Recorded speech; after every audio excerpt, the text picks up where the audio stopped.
आप ही हीरोइन बन जाइए तो साड़ी पहन के। हाँ। कई बार तो ये भी बोलते, मैं भी सुना लोगों को कि ना ना हमारा हीरोइन की जरूरत नहीं थी, तो मैं तो तू ही साड़ी पहन के नाच ला। जी हाँ, सबसे पहले चिंटू पांडे ने ये पॉडकास्ट किया और कहा आप साड़ी पहनकर अच्छे लगते हैं और आपको तो हीरोइन की भी ज़रूरत नहीं है। बस इसी बात से जंग छिड़ गई।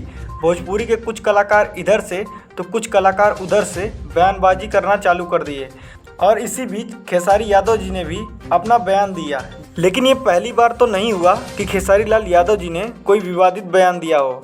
हालांकि अब की बार शुरुआत तो चिंटू पांडे ने की है, नहीं तो पवन सिंह के मामले में हमेशा शुरुआत खेसारी जी ही करते हैं। और इन्हीं सब के बीच में भोजपुरी इंडस्ट्री का माहौल एकदम गर्मा गर्मी से भर गया है। मगर ये साड़ी वाली बात कुछ हजम नहीं हो रही, क्योंकि साड़ी पहनकर भोजपुरी के काफ़ी कलाकार ने अभिनय किया है। हो चाहे जो भी, लेकिन चिंटू पांडे को गड़े मुर्दे नहीं उखाड़ना चाहिए। पुरानी बातों को मीडिया में ला के ये सब कंट्रोवर्सी नहीं करनी चाहिए। तो आज के लिए बस इतना ही। ऐसे वीडियो देखने के लिए हमारे चैनल को लाइक, सब्सक्राइब, शेयर करना ना भूलें और आपका जो मन वो करते रहें।